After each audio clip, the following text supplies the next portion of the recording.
Hi guys, welcome to No Makeup Monday, except for leftover makeup. With me, Brianna, because yeah. Um, okay, so last week I told you guys about some books that you should be reading that I find awesome, and feel free to tell me what I should read in the comments. Be awesome. I'm actually reading a new book now instead of Paper Towns by John Green because my friend gave me this one, and it's called Innocence by Dean Koontz. Koontz? I think that's how you say it. I'm only on chapter 7 because it's not like sad. It's so weird and different. So check it out. It's good so far. She likes it, so we'll see. Okay, so I wanted to talk about the movie and the book series Divergent. Um, I went to see the book. I mean, the movie. I went to see the book. I went to see the movie, Divergent, because I'm a huge fan of the book. I ended up reading the book again before I saw the movie because I wanted to make sure I remembered everything correctly, even though I knew that it wasn't going to be exact. Um, overall, I was really glad that the movie came out. I love seeing a book that I love laid it on screen. However, there were quite a few things different from the movie and the book. There were lots of differences between the two. Um, so heads up, spoilers for the book series as a whole, all 3 books, and spoilers for the movie. Heads up if you have not seen it, and if you have not, you probably should go see it because it is a decent movie. It's definitely a standalone movie too. The way it ended, BT Dub, definitely could like stand alone and be left up to your imagination on how else it would end. Okay. So, like I said in the other video, I went to the movie and took notes in the theater because that's how I roll. But I wasn't going to. I wanted to enjoy it. But I started like things started happening that was different than the book, and I was like, oh, this is gonna bother me. And so I knew I was gonna talk with my friends about it. So I decided to talk to you guys about it. Okay, so all the things different. Um, the things that really bothered me. One, Will and Christina, or no, Will and Marlene are not characters in the movie. And if you've read the series, you know that they are huge characters. The second book with Marlene is so huge. The third book with Uriah is so huge. And they aren't characters. They're never mentioned, nothing. And, like Veronica Roth was asked about it, she was like, I think it, went well. I think it's good to wait until the second movie to introduce those characters. And the whole fandom, or the fandom that I heard from, was like, what's happening? I don't understand. And I'm right there with y'all because what? um, Next thing that, the simulation. If you watch the simulation, if you read it in the book, she like gets injected, and then this person is like, cheese or a knife, or she's like, choose, and there's a piece of cheese and there's like a knife, and Triss is like, why? And she's like, choose, and she's like, why? And she's like, fine, suit yourself, and nothing. So then a dog comes, and she's like, oh, I don't have anything to give to it, and then she like ends up like staring it down, and then this girl, and then sitting on a train, and like a bunch of stuff. Well, in the movie, it's just like the mirrors, like all of Triss, and then the dog, and you hear someone saying, choose, knife or cheese. But that's it. You like have the dog thing, she like pounces on the dog, and she like wakes up, and somehow, because of that one simulation, she was not Candor, and she was not Amity. And what? How does attacking a dog and not choosing cross out those 2 factions? I don't know. It really bothered me because I wanted to see more of the simulation. The simulations were the best part. Another part of the simulation would be later on in the movie and book, and that is Theo's, or for, or Tobias, his simulation, when he decides to let Triss go under with him into his simulation or into his fear landscape. It's so, it's kind of not like romantic, not like a date, but it's so that she can see who he really is, and he's opening up this part of her. In the movie, it was, I'm going to teach you how to be dauntless and teach you how to not be found out as Divergent, which I thought took away from their relationship of them. It kind of upset me. I was like, that's not why they're in there. They're in there so she can learn why his name is For, and who he really is, and who his dad is, and why he switched to Dauntless from Abnegation. So, not happy about that. Um, the next thing that I was, kind of upset about was Edward didn't get his eye stabbed by Peter. And I know that everyone was like, I'm okay with that not being in there, but I was not. This girl wasn't.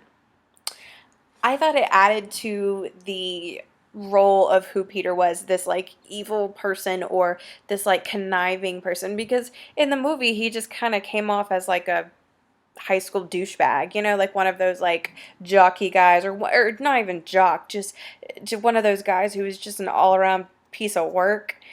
It just didn't come off as a horrible person. In the book, he is like psychopathic, and you understand why in the second book why she doesn't trust him, and then in the second book when he like kind of sort of redeems himself, sort of, you feel for him, and you're like, you connect a little bit more with him, sort of, on a site and like a terrifying level. But like there wasn't that in there. And in the scene where she is like being held by Peter, Al, and Drew, and like, like groped and held over the chasm, you don't really know that it's Peter either there. You see that it's Al because she takes like his mask off in the movie, and he's the one that gets like the shit beat out of him for doing that. And in the book it was Drew, and it's just a lot of stuff. Another thing with, I guess that was all, because then he committed suicide, which was really sad. I did want to see kind of like the speech from Eric, though. Oh, he's the one who's brave here. He jumped into the unknown, even though, because it was kind of in Triss's mind where she was like, that's stupid. He was being selfish when he did that. It wasn't being brave. And, I thought that would have been cool to put in there. I loved Eric in the book and in the movie. Like, even though he was an evil person, I wanted to like Eric, even though I hated him. There was a part of me that was like, oh, Eric. I don't know, I'm weird. Triss only has the bird tattoos in the movie, which isn't like a huge thing, but she got Dauntless and she got Abnegation, which is huge for her for character development, and so I was kind of disappointed that they didn't get to put that in. I wanted to see those tattoos on her. I thought that would be really cool. To my memory, to my knowledge, I don't remember them ever speaking about Tobias's mom being dead. I could be wrong, but I don't remember them even mentioning that, which is kind of important, because in the second book, when Triss and they show up and Tobias's mom is alive, you don't, so what? She's been like, in the book mind, I mean in the movie mind, you've just been like, no one really mentioned her, but in the book you realize that they've been lying about her death the entire time, that she left, and so you sympathize with Triss on the fact that, why are you believing your mother when she's a horrible woman that left you with your father? I don't know. That kind of bothered me. I did like, I'm going to put this in here because this I did find really cool. When they went to do Capture the Flag in the book and they had paintball guns, cool. In the movie, they had guns that simulated like bullets going into them. Like it wasn't a real bullet, but it was like the paint of one. That is amazing. I thought that was such a cool like difference there. Huge fan of that. I was like, where can I get these? So many plans. let's see. I needed to check these off before I got started because now I have no idea where I am. Oh, ooh, okay. In the book, they have like parents come see your transfer kids or whatever day. And in the movie, they did not. Triss's mom like snuck on when they were like moving food or giving food or something at some point. I didn't even know what was happening because that scene was in the book. So I was like, what is going on? She snuck there and she was like, you're Divergent. And you're like, what's happening? And no mention of the serum, nothing. Go tell Caleb to research the serum, nothing. Um, which then later Triss just like gets up and leaves to go see Caleb, and there's not really like a need for that. You don't see her like being dependent on anybody, and then all of a sudden she's dependent on Caleb for no reason, and she's just like, oh, I just needed to see you. Also, it's kind of sad that I didn't get to see all of the Eurydites in glasses. I really wanted to see them in their like nerdy glasses. I was so stoked, and then it didn't happen. Ooh. Um, Also, there was no Dauntless cake. And I was so sad because it's so funny. It's such like an inside joke for the Dauntless and something good for them to hold on to. So I was kind of sad that they didn't put in anything about Dauntless cake. Like, what's up with that? Um, Will and Christina, you didn't really know if there was anything between them going on.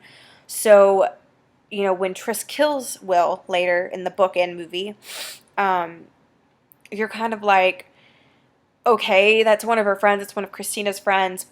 But in the book, Will and Christina had kissed and they were holding hands and being lovey-dovey. And in the movie, you don't see that. So it's a minor thing because Christina could probably still be upset with Triss because she kept it a secret and that was their friend and maybe she could have like woken him up from the simulation. But it's still like I think it would have added a little bit to, again, the character development of Christina and Will, before he died. Um, Eric didn't catch her sneaking away when she went to the Uridite headquarters to see Caleb, and I was kind of like not like sad or upset, but I wanted to see Eric on screen more, so um, but that's something minor that I don't really care that was left out. Um, I, However, okay, the whole ending of the movie I found very upsetting, um, especially as somebody who read the book and really enjoyed the ending of the book. The movie ending was just really weird, and I don't really even understand what happened. Like, they inject what really threw me off was like, okay, she woke Tobias up. Okay, first of all, Triss doesn't say that she loves Tobias until like the middle of the second book. I think Insurgent is when she says it.